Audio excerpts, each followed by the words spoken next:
Holy Spirit, Lord. We welcome you in this place, oh God. We ask the power of your Holy Ghost, Lord.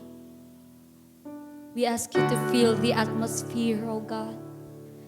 We need you. We need you, Holy Spirit of the living God. Jesus.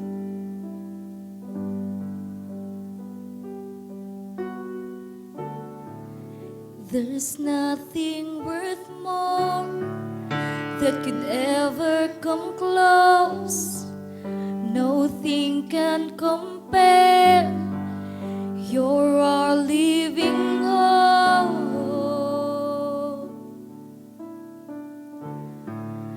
Your presence, Lord.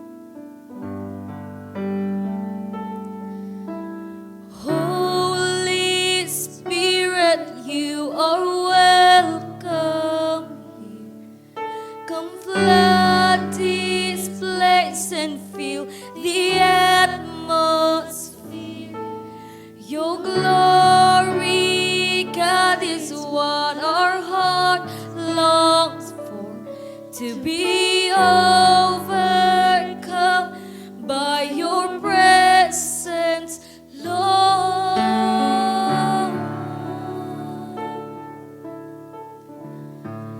Your presence, Lord. Yes, Jesus.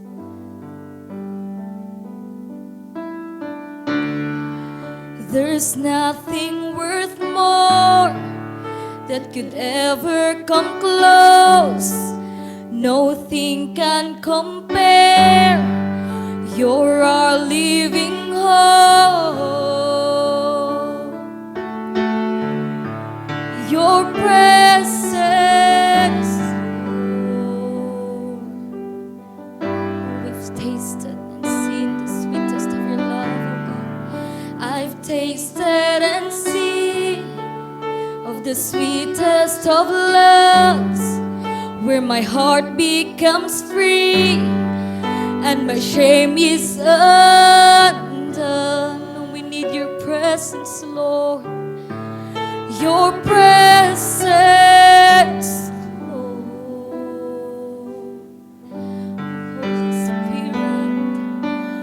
Holy Spirit, you are welcome here.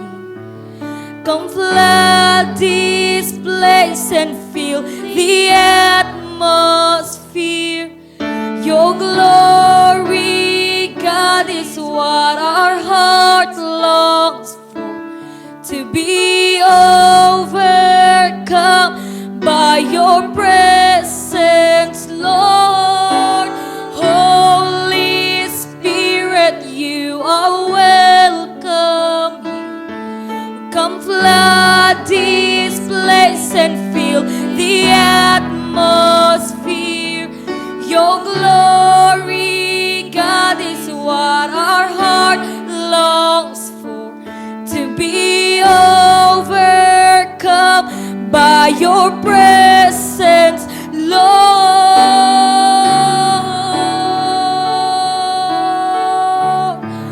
Your presence, Lord. Oh, Jesus. Let us become more aware of your presence. Let us experience the glory of your goodness. Let us become more aware of your presence. Let us experience the glory of your goodness. Let us become more aware of your presence. Let us experience the glory of your goodness.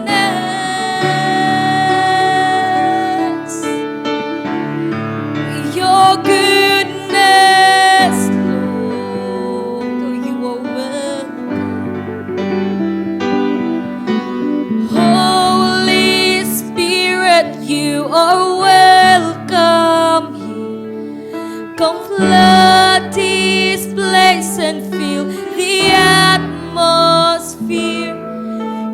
glory, God, is what our heart longs for. To be overcome by your presence, Lord.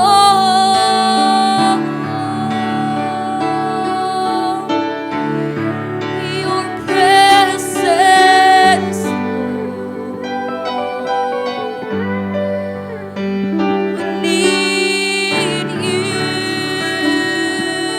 God. Come breathe in us. Come breathe in us.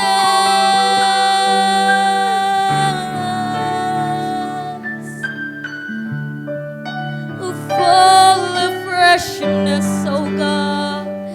Fall afresh in us, Holy Spirit. We yearn to see your glory. We yearn to see your glory. Oh, Jesus, Jesus.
like a banner. We raise our hallelujah like a flag.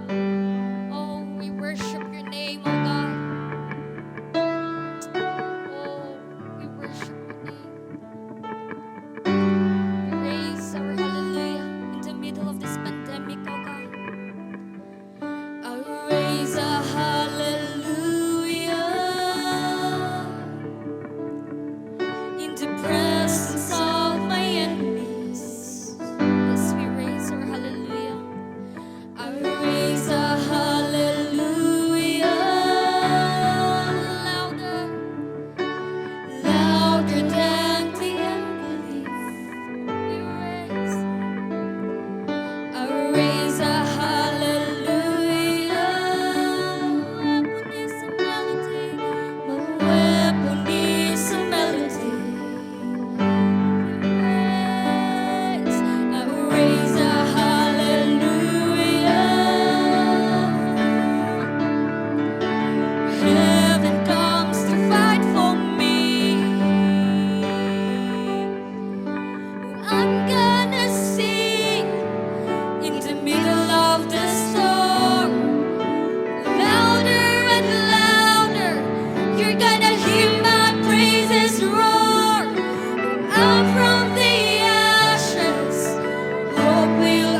Good morning to everyone.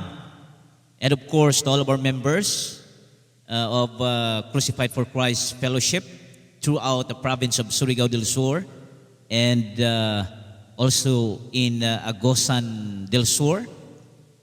And of course, to our neighboring barangays, no, mayong buntag sa atong mga kasilinganan ng mga barangay. And to all of our viewers online, daghang salamat sa kanunay ninyong pagsunod sa atong mga live streaming. No, once again, good morning to everyone. Pasalamat sa Ginoo sa laing kahigayunan ngayong gihatag kanato nga do luyo ni ining pandemya nga dili kita makahimog panagtigom dinhi sa dapit sa mangagoy, but mapasalamaton ta kay ang Dios nagapabilin nga maayo kanato, nagapabilin nga nagmatinud-anon, nagaprotektar sa atong tagsa-tagsa kapanimalay. And this morning we will be favored to listen, magapaminaw kita, magapamalandong kita og pulong sa Dios nintak nas kabuntagon, no, adlawng Domingo pitsa 20 sa bulan sa Setyembre, og dalaygon ang Dios kay makahimo pa kita sa pagpatalinghog sa pulong sa Ginoo. So this morning, beloved in the Lord, I want to start this message in a declaration and by prophesying to somebody that God is in control. Hallelujah. Ang Dios nagakontrola sa tanang butang. Bisag unsa man matang nga nagapanghitabo sa atong kalibutan, it doesn't matter what is happening in our place today. It doesn't matter what is happening in the world. No, bisan karon sa nagapanghitabo sa atong ekonomiya. It doesn't matter what they do to have a community quarantine or nagapanghitabo karon nga dunay mga lockdowns sa party sa atong barangay. Apan atong makita that still God is in control. It's not because of the government's decree or tungod kay adunay mga executive order nga atong ginasunod or anybody else, but to tell you, beloved in the Lord, that everything happened for a reason. As a child or as a children of God, our health is secure. No? Our destiny is secure. Ang atong destinasyon adunay kasiguruhan. Ang atong health adunay kasiguruhan kung mga anak ta sa Dios. Hallelujah. God is your source. God is our source, and heaven never has a shortage. Wa gyud mahimo nga nakabsan ang langit sa pagtagbo sa tanan natong gikinahanglan. So friends and beloved in the Lord, we're going to read Exodus chapter 13, and actually for how many Sundays atong ginasunod, we have a series of messages apan kini usa ka parte lamang sa atong mensahe, no? Sa Exodus 13 nga makita nato the deliverer of God's people kinsa man si Moses. And Moses was destined to bring God's people out of the Egyptians' bondage. No, nagapagawas siya sa makatawhan sa Dios sa pagkaulipon gikan sa pagkasala sa mga Israelitanhon gikan sa Ehipto. Ug atong makita that from his birth the enemy was set on his destruction, that which the enemy had marked for destruction, but God had marked for life. Makita natong ang yawa naa kanunay nagasunod-sunod kang Moses, kanunay buot nga muguba sa gipahimutang nga plano sa Dios sa iyang kinabuhi, apan ang Dios iyang gimarkahan nga si Moses mahimo nga magbalampuson sa plano sa Dios sa kinabuhi sa mga Israelitanhon. Moses grew up in the house of Pharaoh. Naa siya sulod sa palasyo. He had the best of everything in the land. But makita nato that the enemy is still at work, even nga naa siya sulod sa palasyo. And ato usab makita that God has it under control. Though na ang yawa nagapanglihok, apan ang Dios nagakontrolar sa gihapon. So if you have your Bible with you, please open with me in the book of Exodus chapter 13. Sa mga libro sa Exodus kapitulo 13, I'm going to deal the whole chapter and chapter 14, but allow me to read chapter 13 of Exodus verse 17 through 18. And it says, "And it came to pass when Pharaoh had let the people go, that God led them not through the way of the land of Philistines, although that was near, for God said, lest peradventure or possible the people repent when they see war, and they returned to Egypt. But God led the people about through the way of the wilderness of the Red Sea, and the children of Israel went up harnessed, or in other words, get control out of the land of Egypt. Shall we pray? Father, we thank you once again for this morning.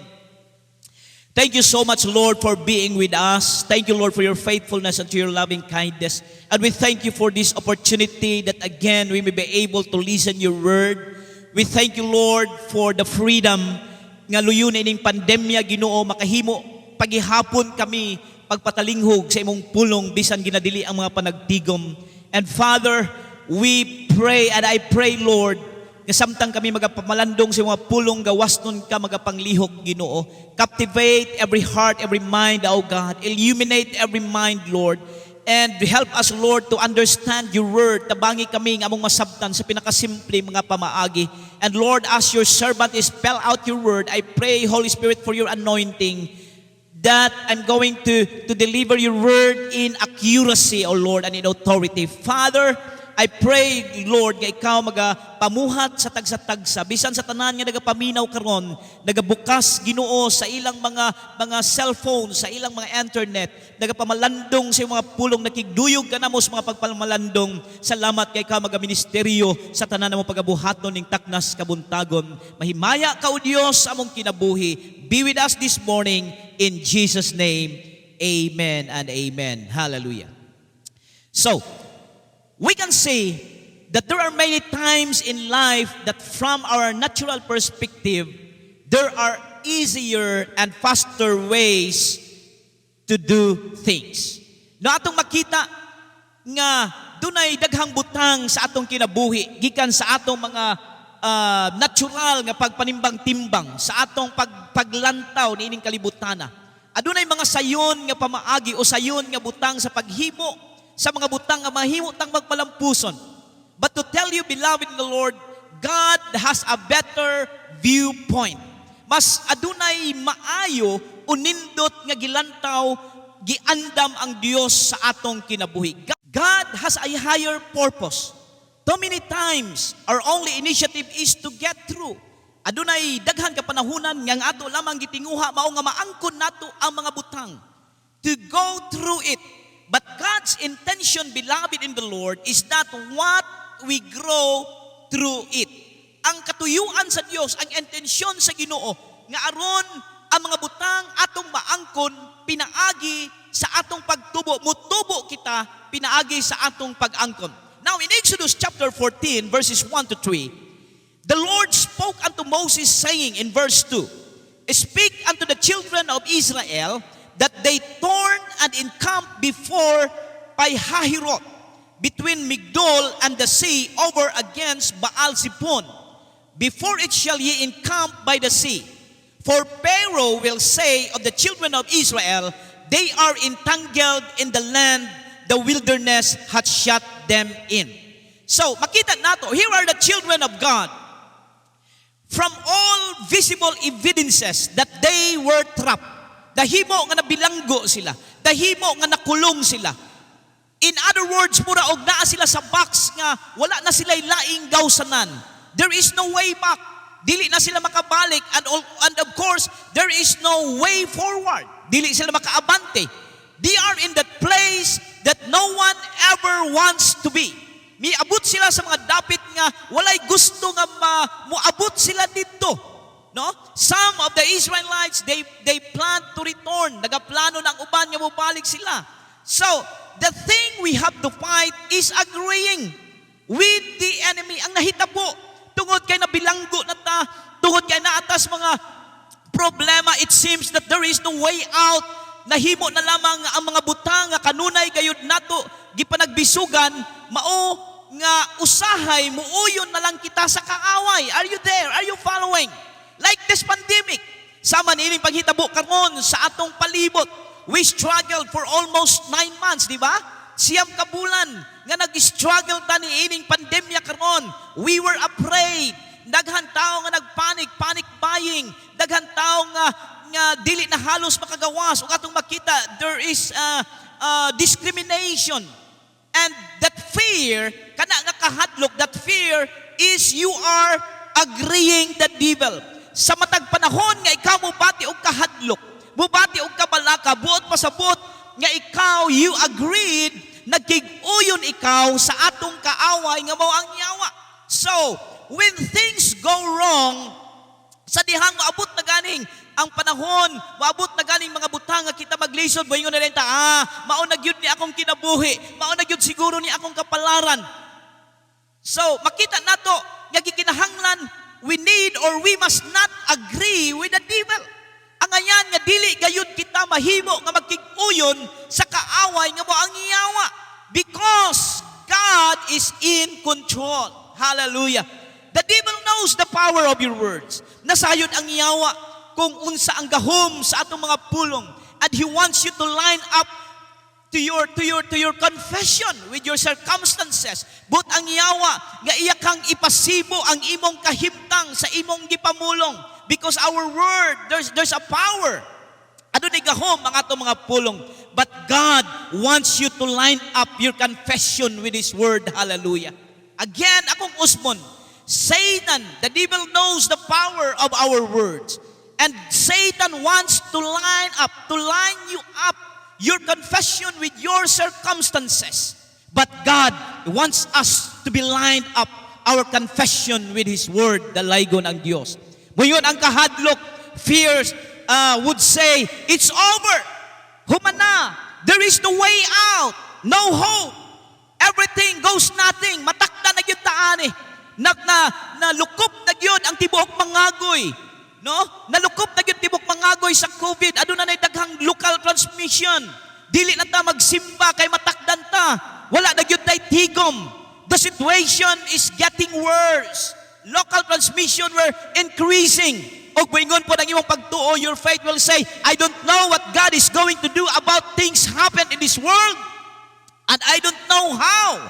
But one thing, usa ka butang nya akong nahibaluan, God has it all under control. Hallelujah. In Exodus 14 verse 4, and I will harden Pharaoh's heart, God said, and I will harden Pharaoh's heart that he shall follow after them. Akong pagahion, akong lisuon ang kasing-kasing ni Paraon, nga aron siya musunod kanila. And I will be honored upon Pharaoh. Ako mapasidunggan, pinaagi sa kinabuhi ni Paraon, and upon all his hosts, uban sa iyang mga kaupanan, that the Egyptians may know, aron mga hibalo, masayod ang mga Ehiptohanon, nga ako ang ilang Dios. And they did so. O kini ilang gibuhat. Let's continue in verse 13. And Moses said unto the people, og nag-ingon si Moses sa mga tauhan, fear ye not, ayaw ka mong kahadlok, stand still, barug kamo nga magbalig-on, and see the salvation of the Lord, lantawa ang kaluwasan sa Dios, which He will show to you today, nga iyang gipakita kaninyo karon. For the Egyptians whom ye have seen today, kaya ang mga Ehiptohanon nga inyong nakita karon, dili na ninyo makit-an pag-usab hangtod sa kahangturan. Hallelujah. Now listen, there is an enemy in your life, there is an enemy sa atong, in our lives, a battle that has been going on. And it seems like you have got,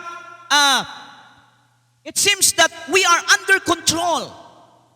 But you turn around and it's there again. No? Aduna na atong kaaway. Nagapalibot ka nato, nakig-asnang ta, nakigubat ta. Unya, buampo ta, murata ra og mawa. Then, pagbalik nato, naanapod. When you turn around, again, it's there. The problem, it's there. Sickness, diseases. You pray, and you feel like you've got the victory. But just when you start to make some progress, there it is again.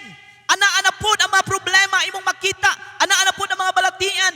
You have prayed for healing, and you were healed. And after a couple of days, it's there again, naanapod. And God said, beloved in the Lord, the Egyptians whom you have seen today, ye shall see them again no more forever. Hallelujah. Ang inyong nakita karon nga mga kaaway, ye shall see them again no more forever. Dili na ninyo sila makaplagan pa pag-usab. Hallelujah. You have done everything what you need to do. Na imong gihimo ang tanang butang nga angay nimo buhaton. You were exhausted. You are in great fear, anakas kahadlok. you are at the point of giving up. Gusto na kamuhurar. Gusto na kamusurrender. Moingon ka na, what is the use of the word? Unsa may pulos sa mga pulong sa akong mga pag-ampo. It's all hopeless. Wala ko'y mahimo. But to tell you, beloved in the Lord, you are almost in the position for a miracle. Naanak ka, doon na nimo makabot.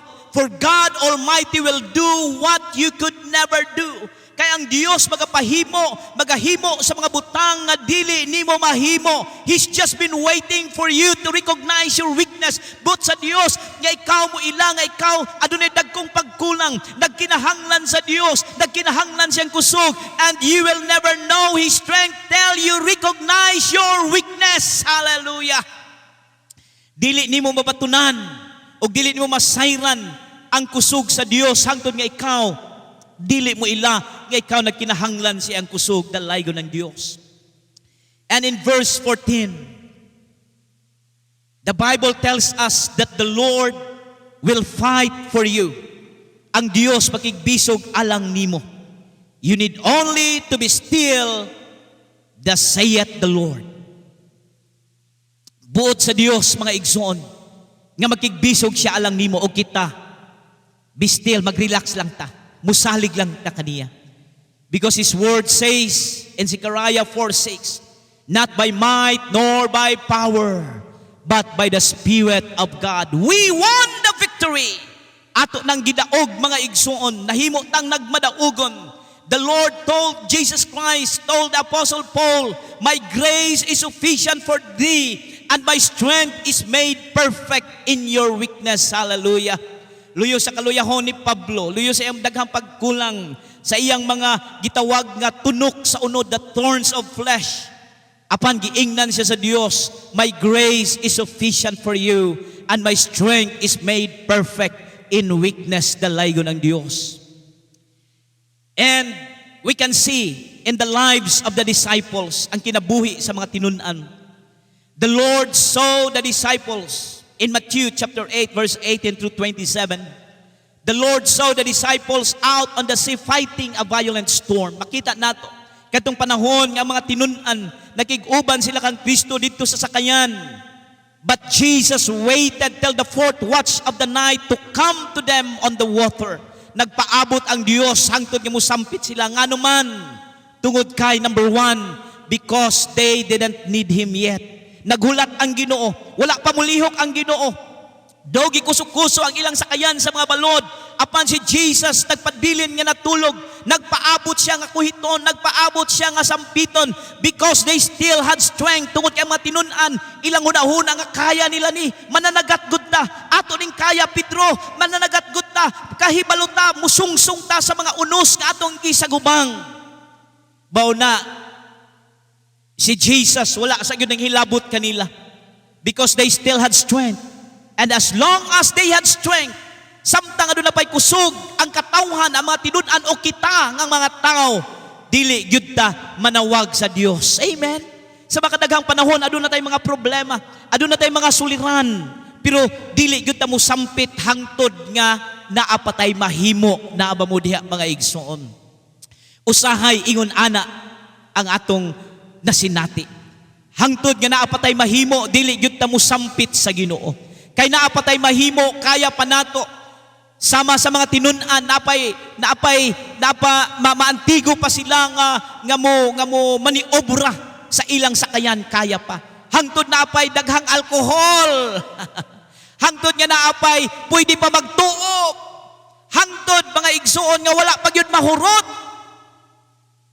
Ang tanan katawhan nga natakdan sa COVID, dili pa ta muduol musampit sa Ginoo. Hallelujah. And number 2, the disciples, atong makita nga wala pa gyud tingali kaayo sila makaila kang Jesus. More than likely they still had strength. Naapa sila kusog, and they would not have received Him in the way that He came to them. They still don't know who Jesus is in their lives. Wa pa gyud kaayo sila makaila kung kinsa ang Dios sa ilang kinabuhi mga igsoon. Again, number 1, ngano gani ang Ginoo dili pa mulihok tungod kay naa pa tay kusog, wa pa ta mo sampit. O ikaduha, wala pagyud tingali makaila makatawhan kang Ginoong Jesus. God, beloved in the Lord, may want to do something new. Ang Dios buot maghimo kanato sa atong kinabuhi o mga bag-ong butang. Something new and fresh in our lives. God want to perform His miraculous power. But He can't get it through. Dili niya mahimo kini kanato until He gets you in a place where you can't do anymore. Hangtod nga naa pa kay mahimo, di gyud siya manghilabot hangtod di patabot-tawag. Pero gusampit na ganit ta, Ginoo, tabang, Ginoo, wa na ko'y mahimo. Lord, asa na ka? Diha pa mo intervener ang Ginoo mga igsoon. God wants to do something in your life He has never done before.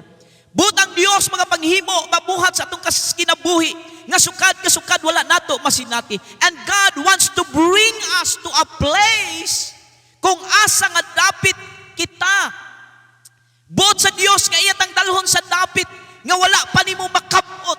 Kung buot sa Dios nga makabaton tag kalinaw nga sukad ing kalinaw wala pa nato masinati kana nga matang sa kalinaw mga igsoon. And in Exodus 14:21, and Moses stretched out his hand over the sea. No, makita nato that Moses acted on faith and God moved. Makita nato nga si Moses nagapanghimo, iyang giisa gitubo iyang kamot pinagis pagtuo ug ang Dios nagapanglihok. So notice it was Moses' hand outstretched.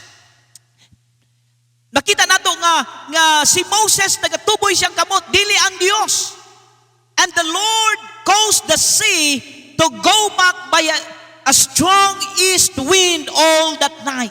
No, gibgi adunay kusog nga hangin nga miabot gikan sa sidlakan mihuyop sa tibuok nga gabi and made the sea dry land and the waters were divided. Hallelujah. Grabe kagamhanan ang Ginoo.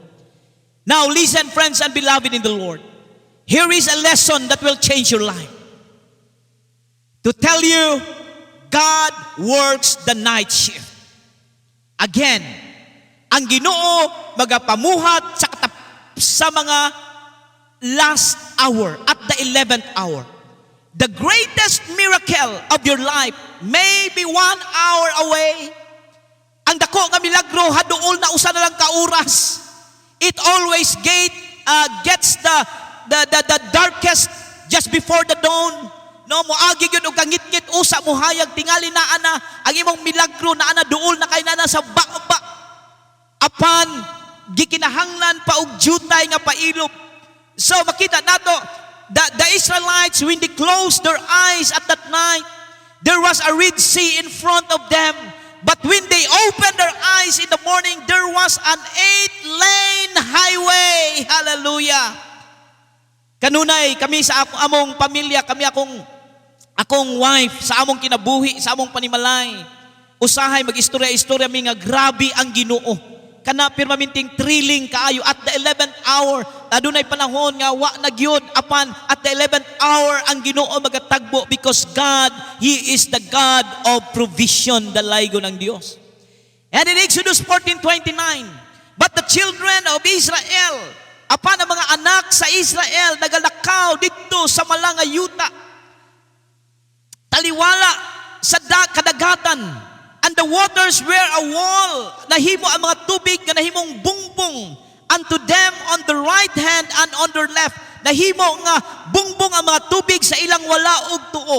And here was the most awesome thing, mao kining pinakatingalahan nga butang, that through the midst of the Red Sea with dry feet, taliwala sa pula nga dagat nga nahimong mala nga ilang gitamakan. Not only God can bring you out, dili lamang ang Dios magapahikawas kanimo, but He will bring you out in such a way that you will never look like what you've been in. Hallelujah.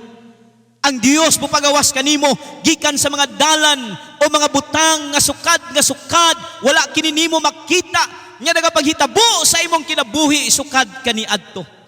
You remember the story of the 3 Hebrew children? If you still remember, si Shadrach, Meshach, and Abednego, when the king of Babylon naghatag og decree, si Kong Nebuchadnezzar naghatag og decree, and that unsa may nahitabo that the three Hebrew came out of the fire without the smell of smoke on them, and their hair wasn't even singed. Wala gyud kini masunog bisag gamay. Katong si Shadrach, Meshach ug Abednego nga naghatag si King Nebuchadnezzar og a decree nga kinahanglan ang tanan mo yukbo mo ampo, apan kining tulo wala sila maminaw og gitambog sila didto sa hudno. Og dako kayong milagro nga ang Dios nagig-uban kanila, og nanggawa sila nga wala gyud sila bisag gamay nga sunog. So friends and beloved in the Lord, I don't know what you may be facing today, kung unsa imong gisagubang karon sa imong kinabuhi. But the Lord is telling you today, He's got it all under control.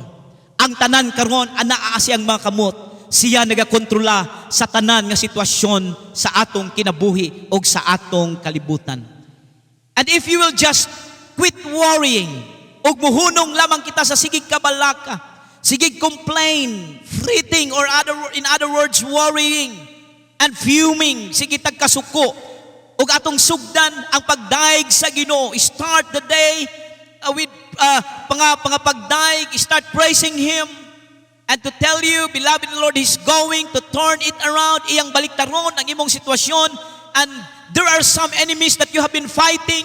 Dunay mga nag-struggle ka sa imong kinabuhi. Ang kaaway nagasabok-sabok kanimo that you are not going to have to fight anymore. But in verse 30 of chapter 14, it says, "Thus the Lord saved Israel that day out of the hand of Egyptian." Ang Dios nagaluwas sa makatawhan sa Israel ni adtong mga adlaw gikan sa kamot sa mga Ehiptohanon. And Israel, ang mga Israelitanhon, ilang nakita nga ang mga Ehiptohanon nangamatay diha taliwala sa kadagatan. Hallelujah. Stand still and see the salvation of the Lord. Pabilin, barug, mga igsoon nga nagasalig sa Dios, ug imong makita, atong makita ang kaluwasan nga gikan sa Dios. This is the word of the Lord today. Mao kini ang pulong sa Dios atong pagapamalandungan karon nga gisulti kanato. God has it all under control because the battle belongs to the Lord. Hallelujah. If you would remember another story when King Jehoshaphat was the king of Judah, and they were attacked by the Moabites and the Ammonites, the Lord spoke to them to be still, not to be afraid, and not to be discouraged, for the battle belongs to the Lord. And you know what happened in 2 Chronicles chapter 20? When they began to sing praise, when they began to worship the Lord ambushes the Moabites and Ammonites. Giambush sa Ginoo ang mga Moabites ug Ammonites nga mo'y nag-attack kanila. And they began to fight each one to another. Nagunay sila. Sila ra gihapon ang gagera, sila ra gihapon ang nagdinunggabay, sila ra ang nagunay, because God always intervene for His people's sake. Hallelujah. Ang Ginoo kanunay naga-intervener alang sa iyang makatawhan. It's time to move on and move over and let the Lord God Almighty fight our battles. Hallelujah. I'm going to pray for you, beloved in the Lord. If you will just sit, naakakaron, you are listening, nagapaminaw ka ni ining programa, ni ining live streaming, and you will lift your voice right now. Imong ituboy karon ang imong mga tingog ug imong sugdan sa pagdaig sa Ginoo. To tell you, God Almighty, ang gamahanan nga Dios is going to step in front of you right now and your enemies, and God is going to fight for you. Beloved in the Lord, I don't know what you are facing today. Wala ko masayod unsa imong giatubang karon. 100% sure that you are afraid of this pandemic. No? Aduna kita kahadlok ining pandemya. We were nagapos kita nining tulo, the three dominant fear. Fear of the future, fear of the past, and fear of the present. Naata ni ining ang mga kahadlok. It seems that Satan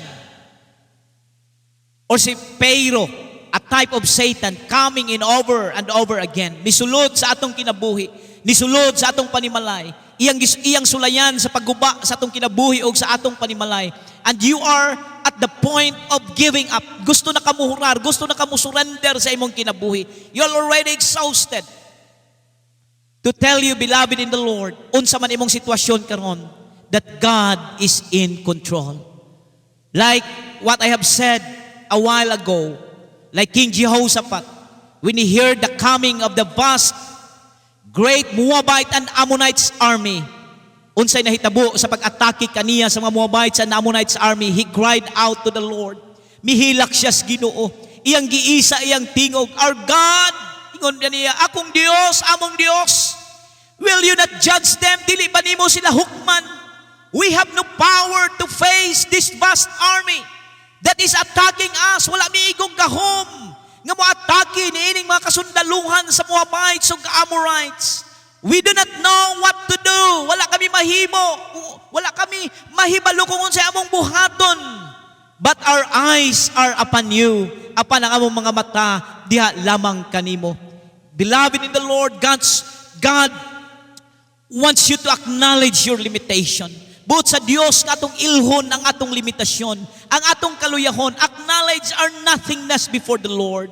God, we want to do something new. Buot sa Dios mapanghimo og mga bag-ong butang sa atong kinabuhi, but He can't get it through to you until He gets you in a place where you can't do anymore. Dili siya makahimo ni ana nga mabutang sa atong sa atong kinabuhi hangtod nga dili kita muhurar, hangtod nga kana nga mga butang dili nato isurrender diha kaniya. God wants to do something in your life that He has never done before. But ang Dios magapanghimo, magapamuhat sa atong kinabuhi dagkong mga butang nga sukad wala pa mahitabo sa atong kinabuhi. And God wants to bring you to a place you have never been before. Buot sa Dios nga dalhon ta niya sa dapit nga sukad-sukad nga wala nato masinati. Tingali sa atong kinabuhi adunay daghang kapanahunan nga wala ta makabaton og kalinaw. But when you come to the Lord this morning, the Lord will bring you peace. Ang Ginoo magadala kanimo, magahatag kanimo, will give you peace. Makabaton kag kalinaw sa imong kinabuhi, makabaton kag katagbawan, makabaton kag kalipay sa imong kinabuhi. O tingali anakas mga balatian, anakas mga problema, igsuon ko diha ni Kristo sa dihang ikaw muhurar nga ikaw adunay dagkong pagkulang og nagkinahanglan sa Dios mo na kita pagkita sa Ginoo sa atong kinabuhi. Na kung kita mo ilang adunay daghang pagkulang, ang Dios magahimo, magapamuhat sa atong kinabuhi. Magampo kita. Father, we thank you, Lord, for your word.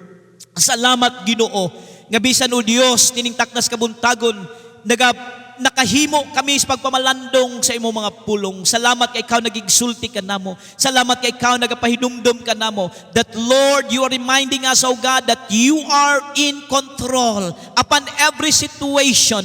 Sa matag sitwasyon sa kinabuhi, sa matag relasyon, Ginoo, sa matag panimalay, sa matag individual nga nagapaminaw karon ni ini nga streaming, Ginoo. I pray, Holy Spirit, that you'll continue, Lord, magapamuhat ikaw, magapadayon pamuhat ng mga kung butang sa ilang kinabuhi nga sukad wala nila makita sa ngalan ni Jesus. Katong adunay mga balatian in the name of Jesus. Lord, makabaton silang kagawasan gikan sa gapos sa balatian pinagisagahom ni Ginoong Jesus. Salamat, Ginoo, sa sunod nga higayon nga ikaw padayon makiguban ka namo labi na nining pandemya, Ginoo. Panalipdi ang matag panimalay nga nagapaminaw karon sa ilang mga panimalay sa ngalan ni Ginoong Jesus. Amen. If you have some prayer request, beloved in the Lord, kung doon na kamoy mga buot nga ipalakip sa mapag-ampo, or you need to be prayed for, buot kang maampuan, or maybe you need for nagkinahanglan ka og counseling, mga panambagon nga masubay des kabubuton sa Ginoo. Mahimo ka, you may send us a message directly to our page, or you may contact us 0910-750-6768. Thank you for watching, and God bless you more.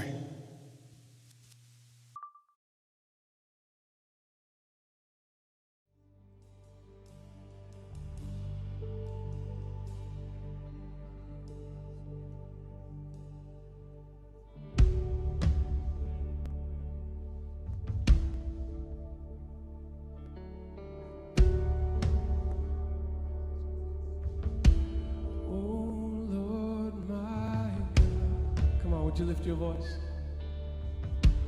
When I in awesome wonder consider all